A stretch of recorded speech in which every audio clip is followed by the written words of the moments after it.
gloria al Señor. Amén. Sabemos que de manera tradicional, porque pues también se encuentra en la palabra del Señor, hoy se celebra en todo el mundo el famoso Domingo de Ramos, lo cual simboliza la entrada triunfal del Señor Jesucristo a Jerusalén.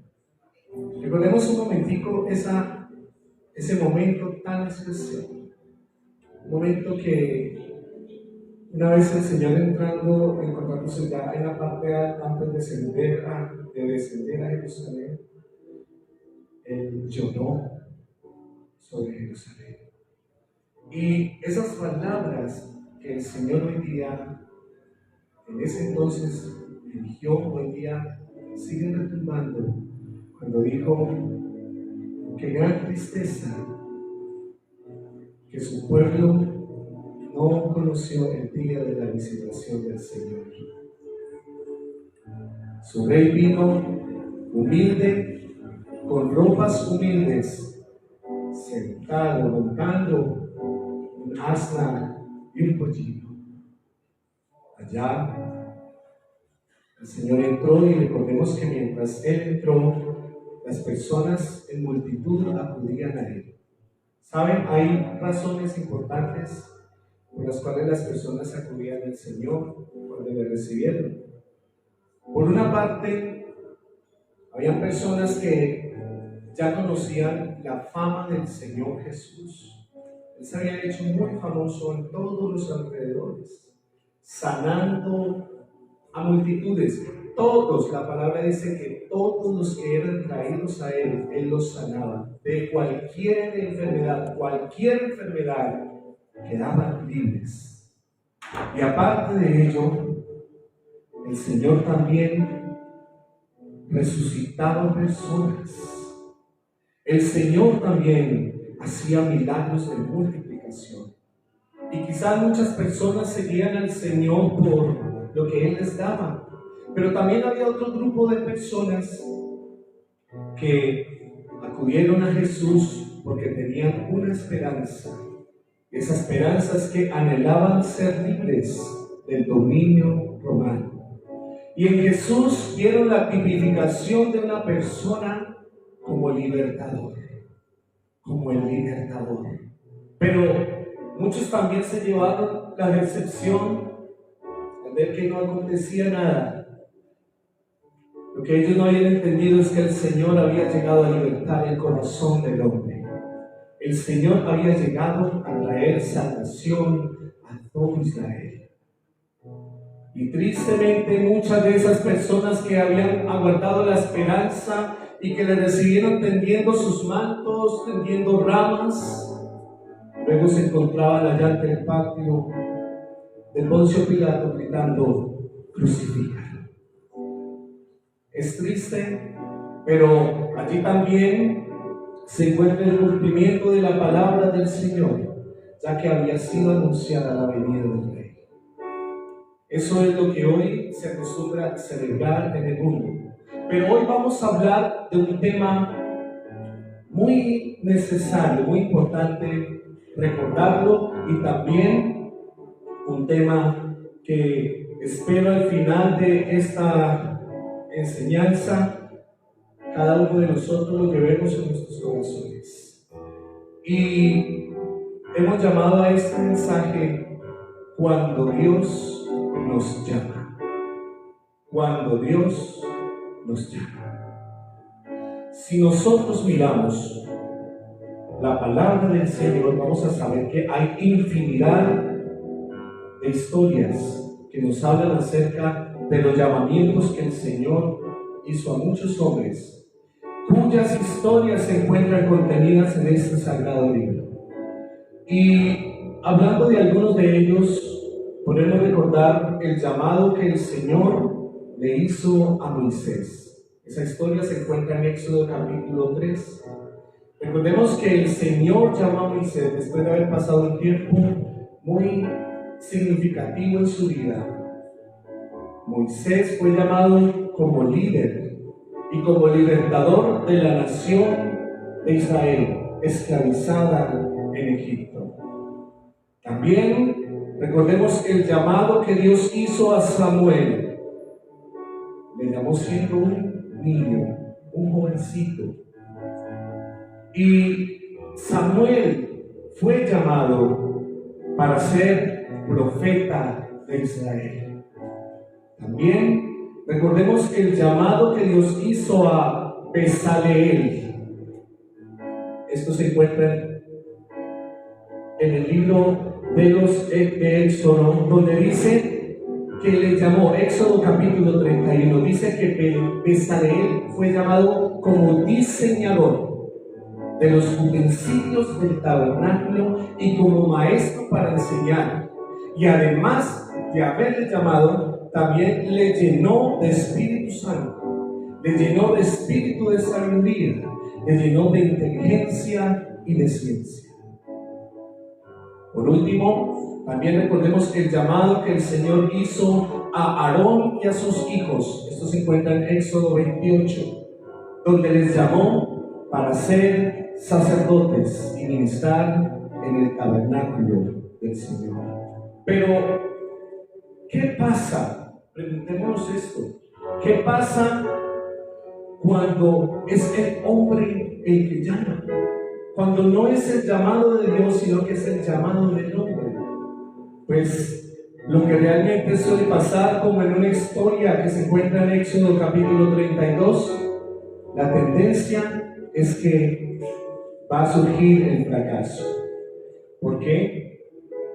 Porque mientras Moisés se encontraba en el monte recibiendo los mandamientos de Dios, abajo el pueblo se volvió loco. Abajo el pueblo dijo: Moisés desapareció, Moisés no, se olvidó de nosotros. Y le pidieron a Aarón que construyera dioses, que hiciera ídolos. Y él obedeció al llamado de ellos, pero para un fracaso. No había terminado el Señor de darle los mandamientos a Moisés y ya el pueblo estaba quebrantando esos mandamientos. Así que debemos diferenciar muy bien cuándo es el tiempo en que el Señor a nosotros nos llama y cuándo es el momento en que es el hombre el que llama.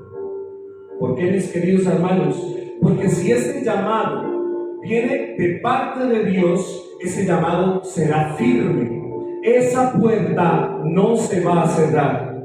El ministerio tuyo podrá pasar por diferentes dificultades, podrá ser atacado, aún podrá ser derribado. Pero recuerda lo que la palabra dice en 2 Corintios 4:9, donde dice: aunque estamos derribados, no estamos destruidos, no estamos derrotados, a pesar de haber sido derribados. Amados hermanos, el enemigo no podrá destruir la obra que el Señor está haciendo en tu vida y en mi vida, a pesar de las circunstancias que estés atravesando.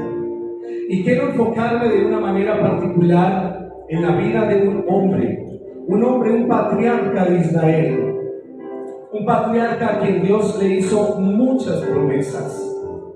Y ese hombre se llama Abraham. Yo le invito a que abra su Biblia en el capítulo 12 del libro de Génesis. Génesis capítulo 12. Y allí vamos a estar estudiando algunos versículos de la palabra del Señor.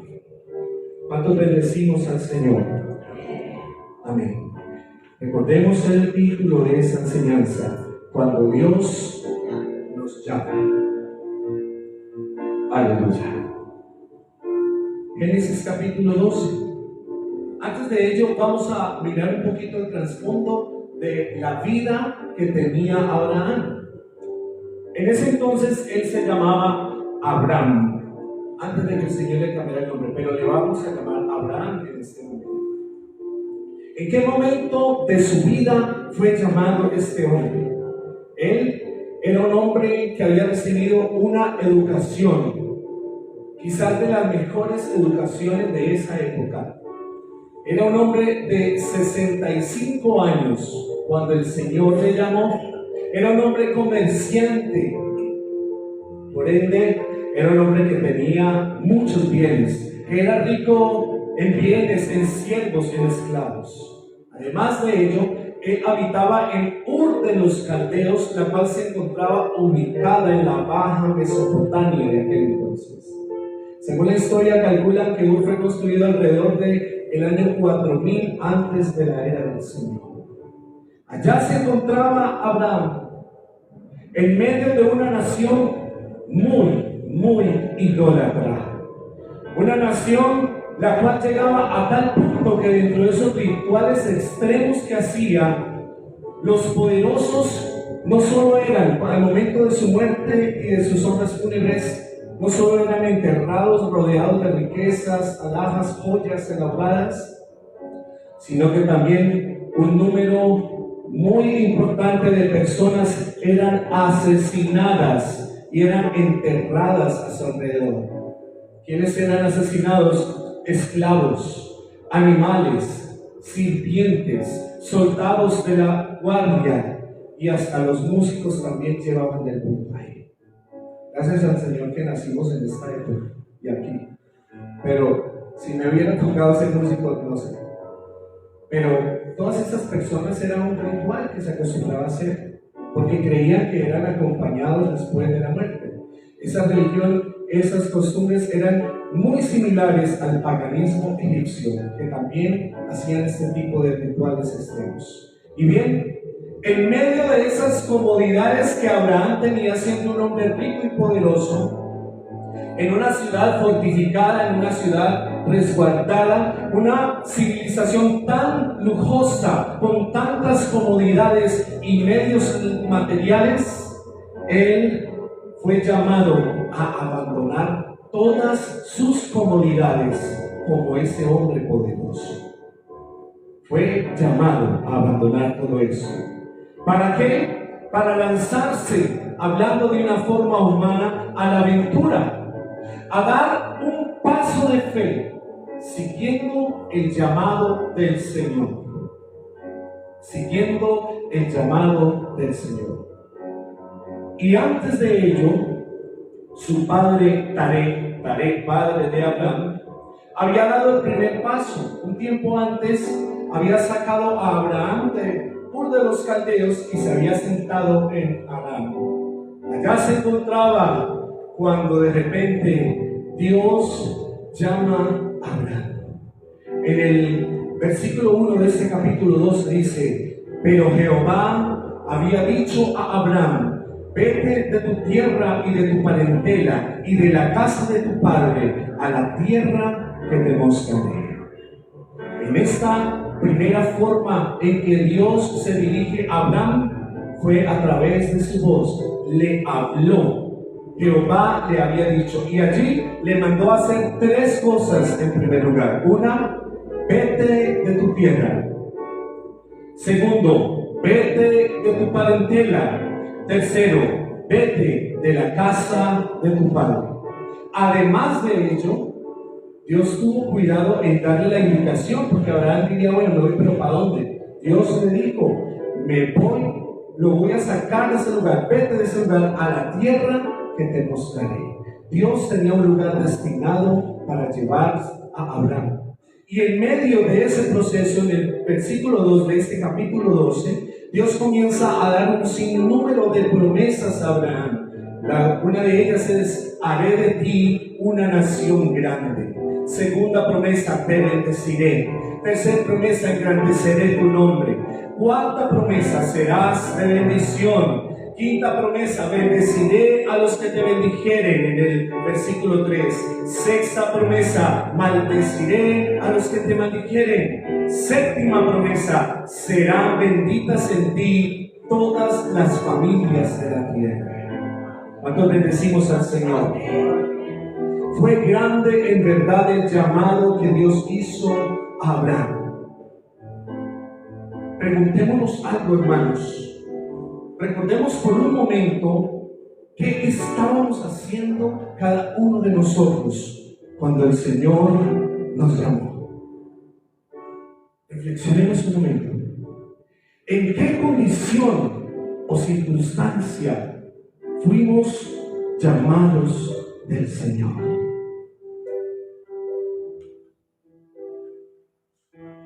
De seguro que si yo le pregunto a cada uno de ustedes, podrá dar un testimonio maravilloso de cómo el Señor fue grande en misericordia y rescató tu vida y la mía. Cómo el Señor llegó en una vida destruida y la transformó, y hoy se encuentra aquí bendiciendo el nombre del Señor. De seguro si yo te preguntara eso, pero quiero hacerte una pregunta como más personal. No tienes necesidad de darme la respuesta, pero sí respóndete a ti mismo.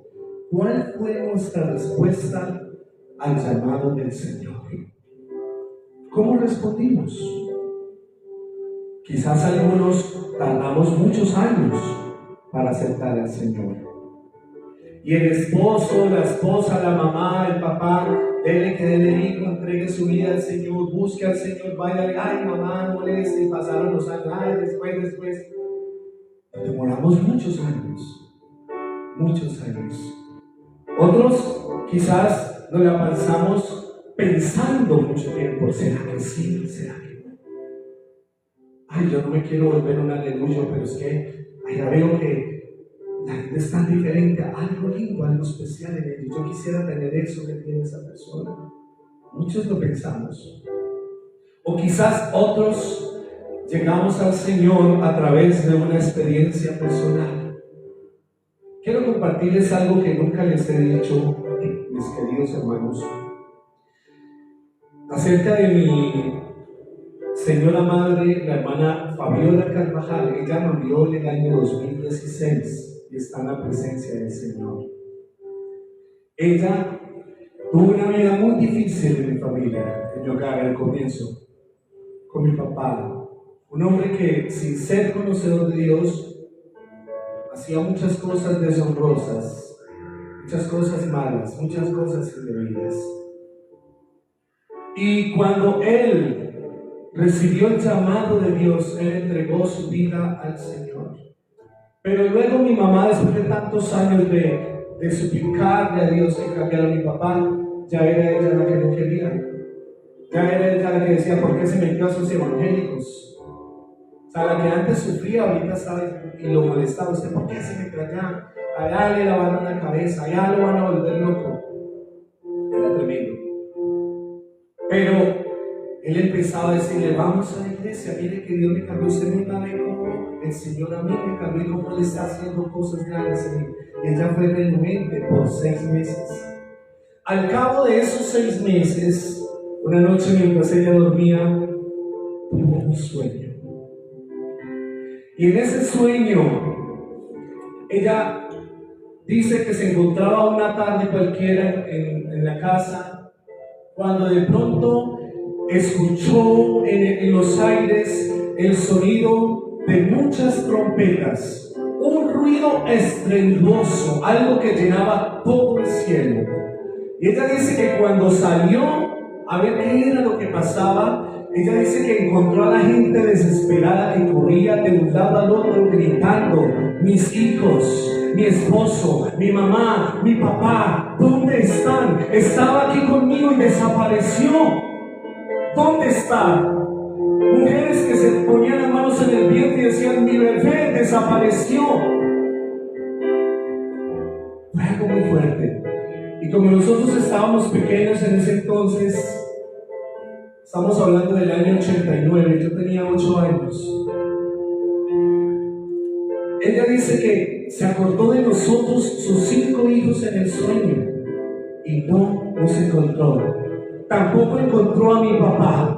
Y desesperada ella dice que empezó a correr cuando de pronto se vio caminando como en una especie de monte. Pero ese monte estaba dividido por un gran lago, el lago que era oscuro, de aguas sucias y cenagosas. Y para ella poder atravesar ese lago al otro lado tenía que pasar por una tabla. Ella describe que era una tabla como de 30 centímetros, pero era una tabla recta hacia allá.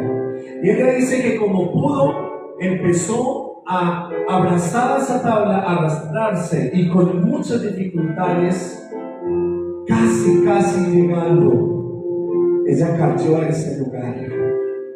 Ella dice que la hediondez que persiguió era terrible, era como agua podrida, agua de caño.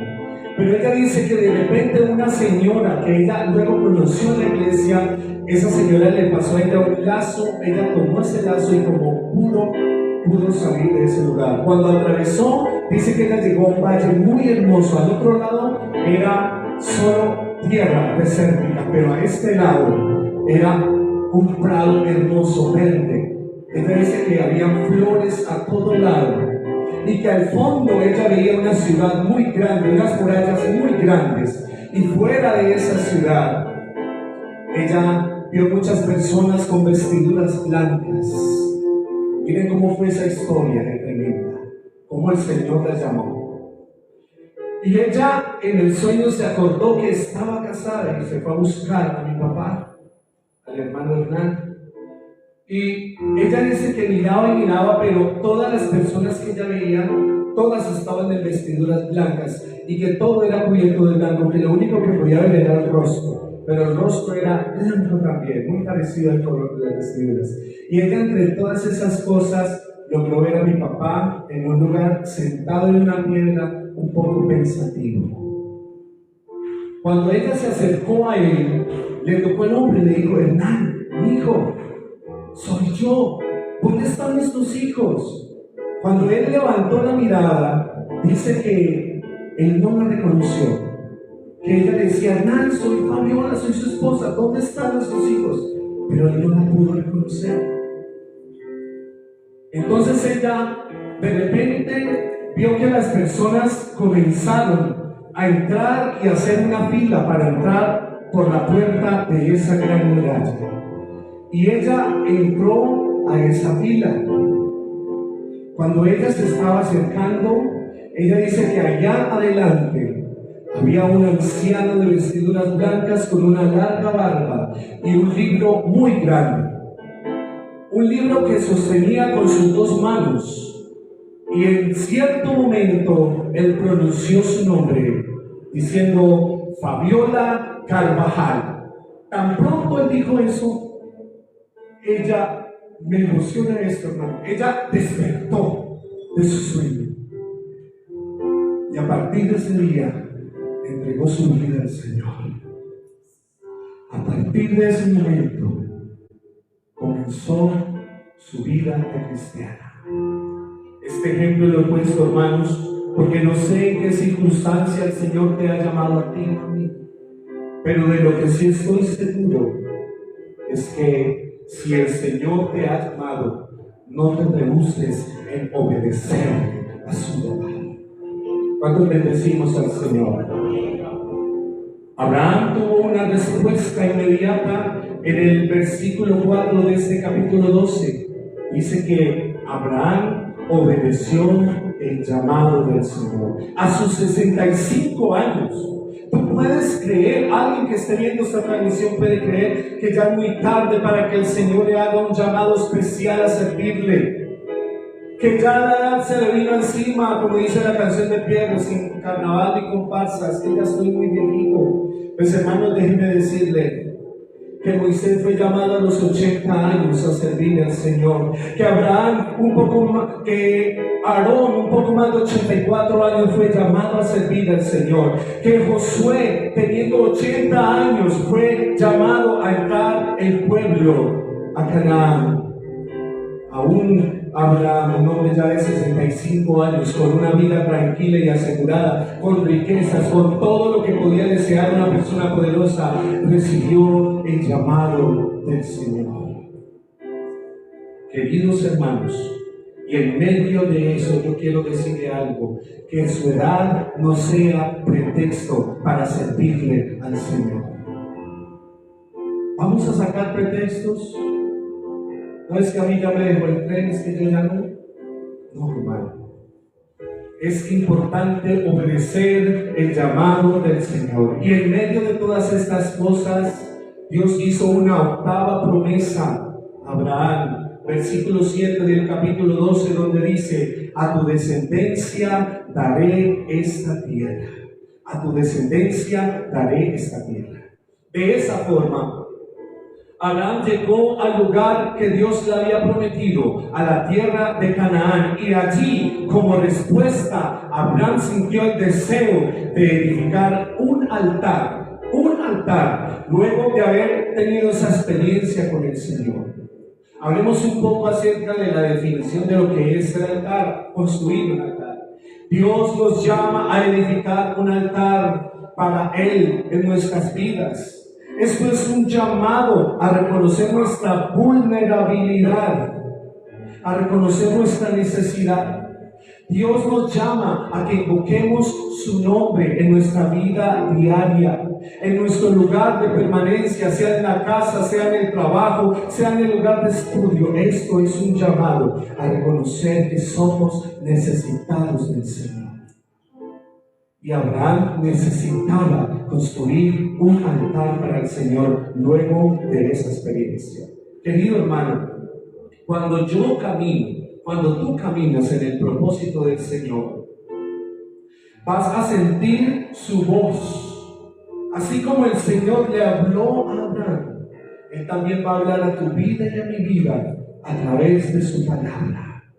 Allí vas a sentir que Dios está hablando a tu corazón y que además de ello, Él invita a que mantengamos una conexión continua, una conexión íntima de adoración, y esto hará que surja el deseo en cada uno de nosotros de construir un altar a causa de la presencia del Señor sobre nuestras vidas. Cuando bendecimos al Señor.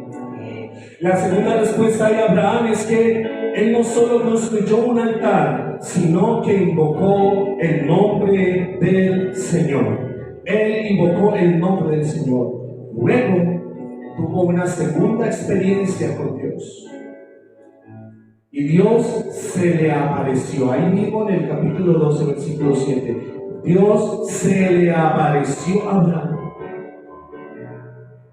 Y de esa forma Dios siguió confirmando los pactos, las promesas que había hecho con él. Estando Abraham en esa zona, en el Negev, después de Dios haberle hablado, la tierra en ese entonces pasó un momento de dificultad. Y es que hubo una hambre sobre toda la tierra. Y Abraham, un hombre tan poderoso, con tanto oro y plata y siervos y ganado y todo lo que se imagina, estaba pasando necesidades porque no había que comer.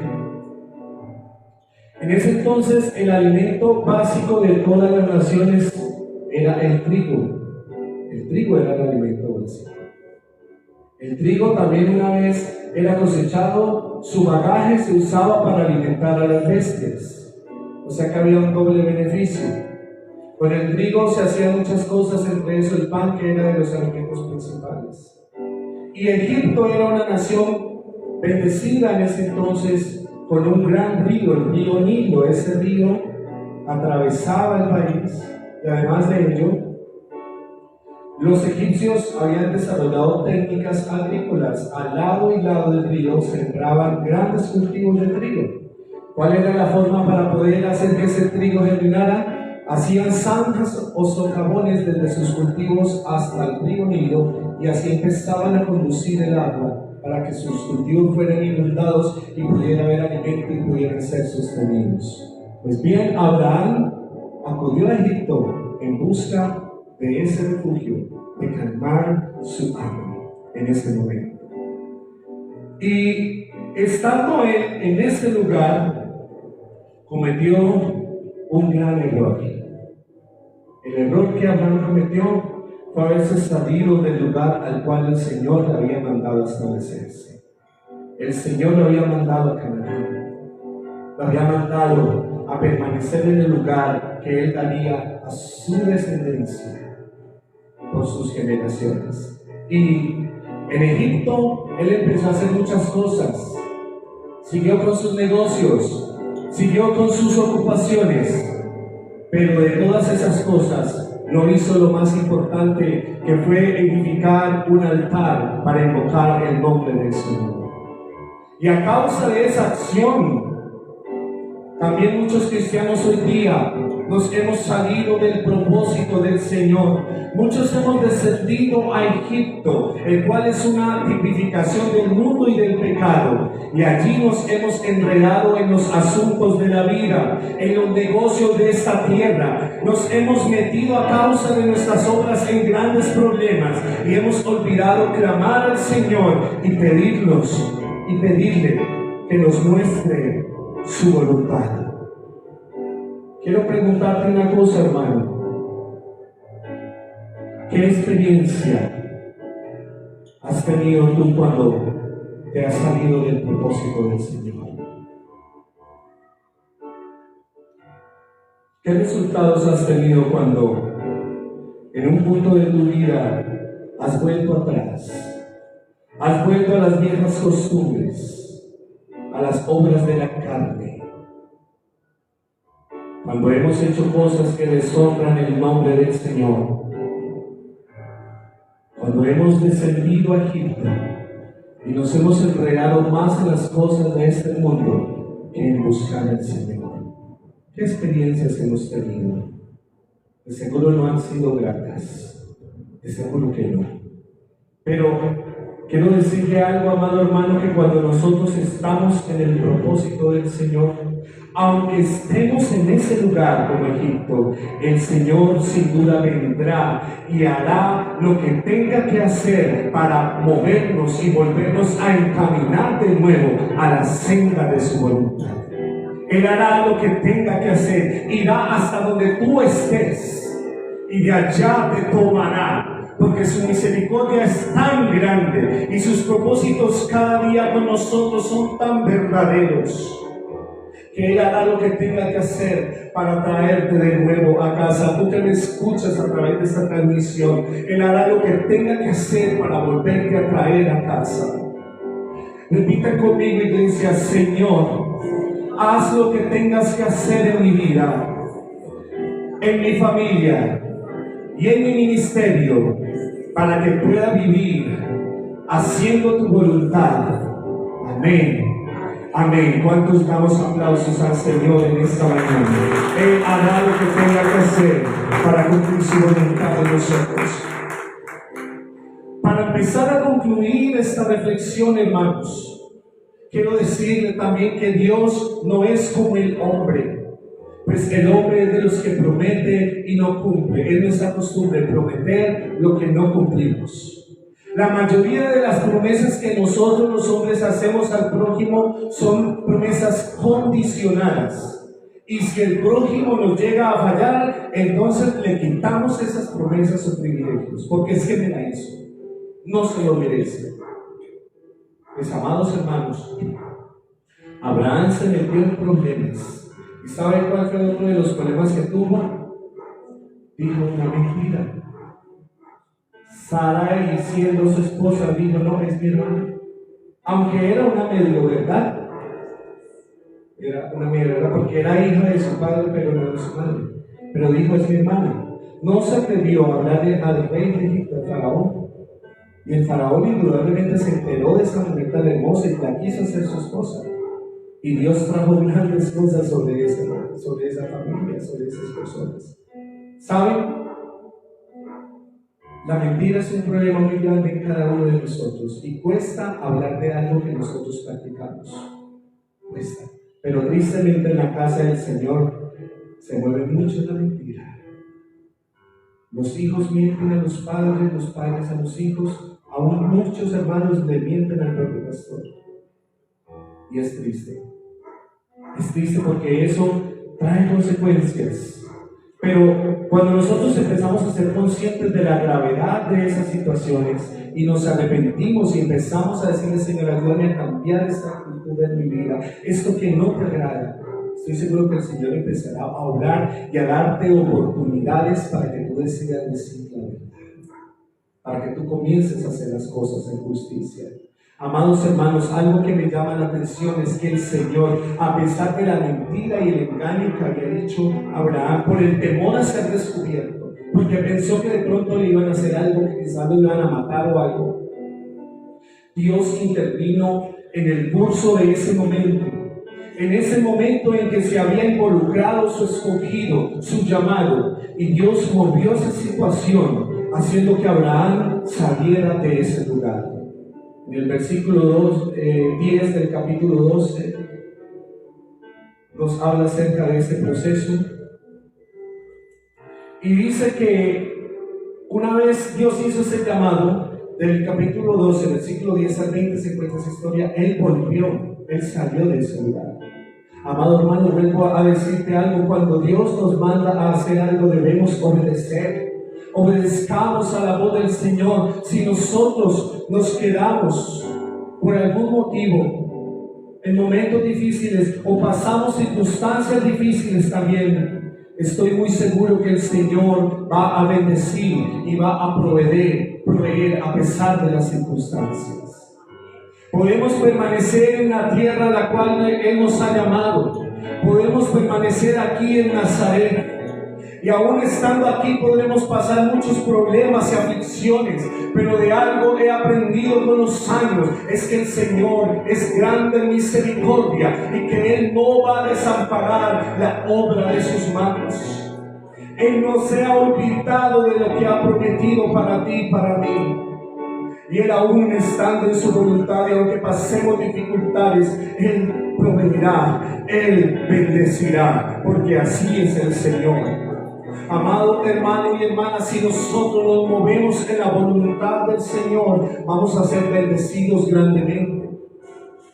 Pero si nosotros nos llegamos a mover sin ser la voluntad del Señor, del lugar en que Él nos ha puesto, de seguro que nos vamos a meter en grandes aprietos, en grandes problemas. Quiero preguntarle algo y respóndaselo, por favor. ¿Por qué será que nos gusta movernos tanto sin consultar al Señor por su voluntad? Pregúntate eso. Finalmente, Abraham, luego de salir de ese lugar, volvió al punto de partida, volvió a Betel.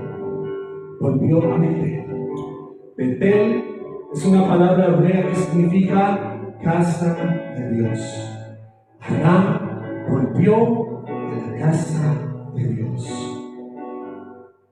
Y aquí encontramos varias cosas que son importantes detallar. Una de ellas es que Él no solo volvió a Betel, al lugar al cual el Señor le había llamado, sino que también volvió al altar que había edificado. Volvió a ese altar.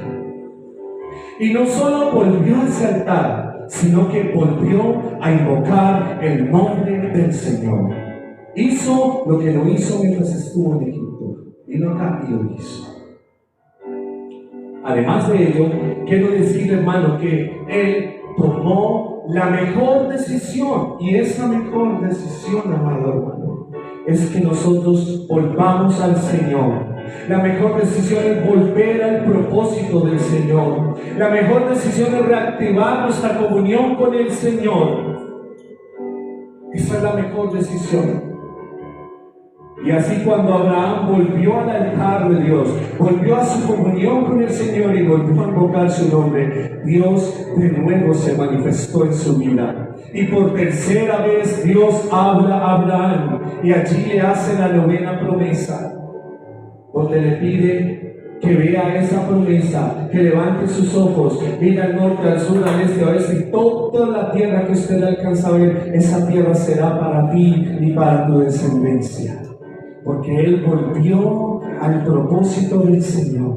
Y allí algo maravilloso que Dios hizo es que Dios ratificó la octava promesa que había hecho. Y esa octava promesa es que no solamente le va a dar esa tierra a su descendencia, sino que se la va a dar a Él primero para que la disfrute y luego a su descendencia. Y también, por si fuera poco, Dios ratifica la primer promesa que le había hecho, y aún más añade a esa promesa. Añade a esa promesa. Algo para reflexionar, hermanos, es que cuando nosotros volvemos al propósito del Señor, Él nos recuerda las promesas que nos ha hecho. Él nos recuerda, Él prometió que va a hacer esto o aquello en tu vida. vida y en mi vida. Él recuerda para qué fuiste llamado cuando tú te acercas al Señor. Por algo dicen las Escrituras que si nosotros nos acercamos a Él, Él se acercará a nosotros. Esta es mañana de volver al propósito del Señor. Esta es mañana de volver al llamado del Señor, amada iglesia. ¿Saben por qué? Porque cuando nosotros volvemos al Señor y cuando volvemos a su propósito, Él nos perdona. Y aparte de ello y de perdonarnos, Él ratifica el llamado y las promesas hechas. Él se acuerda de cada una de esas promesas hechas y Él las cumplirá siempre y cuando nosotros permanezcamos en su propósito y sigamos caminando bajo su voluntad. ¿Cuántos queremos decirle al Señor: Señor, ayúdame a hacer tu voluntad? Ayúdame a caminar en tu voluntad. Y es aquí donde se diferencia el accionar del Señor al accionar del hombre. Pues el hombre podrá perdonar la desobediencia, pero indudablemente cambiará o desistirá de las promesas hechas. Porque el hombre condiciona las promesas. Pero déjeme decirle, amado hermano, si el hombre condiciona las promesas, Dios es el que ratifica las promesas cuando volvemos a Él, cuando le pedimos perdón, cuando le decimos: Señor, ayúdame a ser fiel a ti. Él es un Dios que perdona, un Dios que restaura, un Dios que hace nuevas todas las cosas. Así es el Señor. Y una vez Él volvió a esa promesa, volvió a ese altar. En el versículo 17 del capítulo 13 nos dice que Dios le da nuevas directrices a Abraham. Y le dice: levántate, ve por la tierra. Levántate y camina por la tierra. Allí Él ratifica esa promesa que le hizo: a ti te daré, a ti te daré. Y ahora sí, ahora después de esta experiencia, es cuando Abraham se mueve bajo la voluntad del Señor, para así finalmente llegar a su destino. ¿Cuál fue el destino? El versículo 18 del capítulo 13. Volvió a morar en el lugar inicial y allí edificó de nuevo altar al Señor. Edificó altar al Señor. Quiero recordarles una cosa, mis queridos hermanos. Cierra tus ojos allá donde estás. Quiero recordarte que Dios el Señor es el que nos llama a edificar un altar para Él en nuestras vidas. Y esto que hacemos en esta llamada, en este momento, en esta mañana, amado hermano, es un llamado a que invoquemos el nombre del Señor en nuestra vida. Es un llamado a que le demos el lugar al Señor en nuestro corazón, a que le pongamos en primer lugar en nuestra casa. Si tú y yo ponemos al Señor en primer lugar, Él va a tomar el control en nuestra casa. Él va a tomar el control en nuestro sitio de trabajo y se van a acabar los problemas. Él va a tomar el control donde tú te encuentres.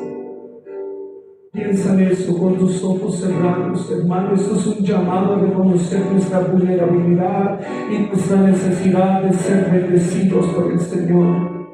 En esta ocasión Abraham no esperó a que Dios se le apareciera o le hablara para edificar un altar, sino que de su propia voluntad edificó un altar para el Señor. Qué bueno es que nosotros como iglesia aprendamos a ser más agradecidos al Señor, porque queramos buscar su presencia, porque queramos ser movidos por nuestra voluntad de querer y adorar, y no solo cuando sintamos su llamado y su voz, o cuando Él se manifiesta en algún área de nuestra vida. Él espera que nosotros tomemos la iniciativa de decirle: Señor, quiero levantar ese altar en ruinas que tengo tan descuidado por tantos años. esa comunión, ese amor, esa pasión por buscarte, por leer tu palabra, por orar, por ayunar, por reflexionar, Señor, en ti. El Señor sigue esperando allá al pie de ese altar que tú llegues a Él. Que tú le digas: Señor, aquí estoy para tomar estas piedras de nuevo y volverlas a poner en su lugar. Porque quiero volver a poner mi corazón en ese altar y decir: Señor, toma mi vida, es tuya, cámbiame, renuévame, transfórmame.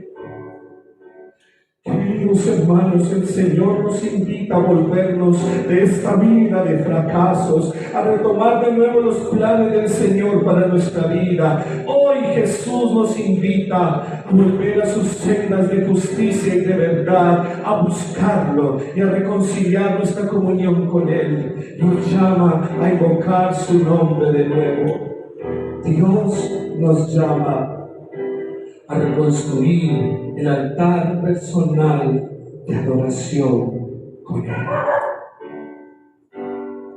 Oremos en esta mañana y digámosle al Señor: ayúdame, Señor, a cambiar las cosas que tú has querido por años quitar de mi vida. Esos problemas que han sido obstáculos para yo poder experimentar a plenitud tu presencia. Esas cosas que tú sabes, Señor, y que yo sé que son desagradables y que son manchas y arrugas en nuestras vestiduras, Señor. Ayúdanos a despojarnos de toda voluntad humana y ayúdanos a revestirnos del Espíritu Santo, de vestiduras nuevas de salvación, de lino fino, limpio y resplandeciente. Ayúdanos a tomar de nuevo, Señor, el arado, a poner la mano en el arado, Señor, y a decir: Señor, perdóname por tantos años desperdiciados. Hoy, a partir de este momento, he decidido empezar a hacer tu voluntad. Cuéstame lo que me cueste, te voy a servir, te voy a seguir, voy a escuchar tu voz a través de tu palabra, Señor. Allá en mi casa, ese lugar que tengo olvidado ya por muchos años, ese rinconcito de tu casa, esa esquina de tu cama, esa almohada que antes fue testigo de tantas lágrimas que derramabas de gozo en la presencia del Señor, ese lugar está esperando, ese altar está esperando por ti y por mí, amado hermano. Vuelve al Señor, vuelve a tu comunión con el Señor, vuelve a la santidad, a la santidad, a la santidad que Dios ama en su pueblo. Él tiene la voluntad de bendecirte, Él tiene la voluntad de hacer obras grandes, pero tú debes disponerte, debes poner de tu parte, que es decirle: Señor, aquí estoy dispuesto a hacer tu voluntad, aquí estoy dispuesto, Señor, a seguirte sirviendo el resto de mi vida. Vuelve al Señor.